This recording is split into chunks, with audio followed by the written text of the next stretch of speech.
لہٰذا میں اپنی بات کو یہی ختم کر رہا ہوں. نعمت کے حوالے سے کبھی اور موقع ملا تو اور آپ کی خدمت کروں گا کہ نعمتیں تلاش کیجیے. نعمت ہے کہاں کہاں. آپ نے ایمان ابو طالب پہ انگلی اٹھائی نا کہ وہ ایمان نہیں لائے تھے. ذرا ابو طالب کی زبان سے خود سن لیجئے کہ ایمان لائے تھے کہ نہیں لائے تھے. میرے ایمان پر خود ہی میری سیرت ہے گواہ.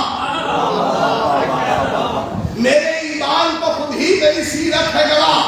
میرے زوجہ میرے بیٹے میری عطرت ہے گواہ. ایک طرف احمد مرسل کی رسالت ہے گواہ, ایک طرف احمد مختار کی سیرت ہے گواہ. دونوں ایمان سے. ایمان کسے کہتے ہیں اور میں ہوں کافر تو مسلمان. واہ واہ واہ واہ واہ واہ واہ واہ.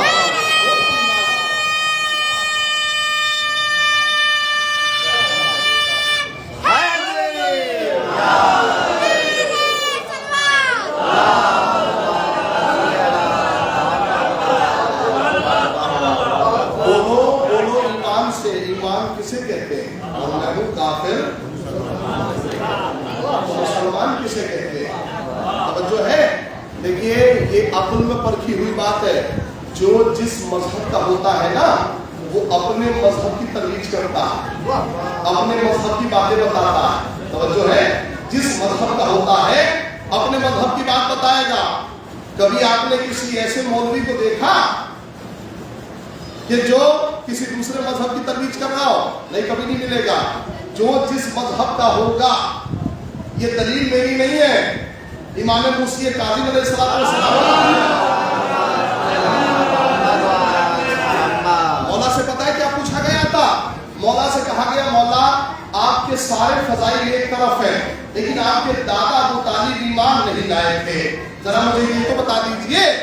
مولا نے بالکل ہمارے لہجے میں اس کا کلاس لگا دیا اور لا کے اپنے پہلو میں بٹھایا اور کہا کہ آج جب تک یقین نہیں آئے گا میں تمہیں اٹھنے نہیں دوں گا. جیسے ہمارا لہجہ ہوتا ہے نا, امام نے کہا میں کبھی اٹھنے نہیں دوں گا.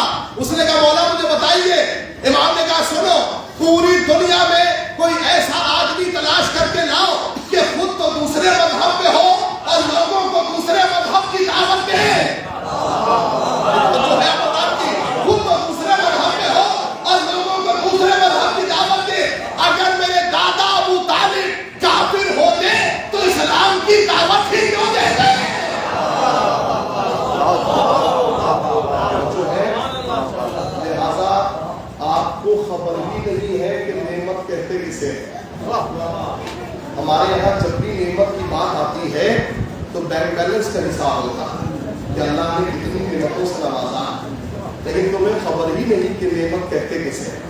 میں بڑا شکر گزار ہوں, آپ نے بڑے اچھے انداز میں سماعت کر لیا اور میرا یقین ہے کہ اسے دلوں میں بٹھا لیا ہوگا. میں نے آج کی بات یہیں ختم کر دی.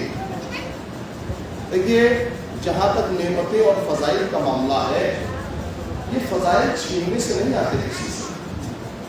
فضائل کے لیے محنت کرنی پڑتی ہے, زحمت کرنی پڑتی ہے.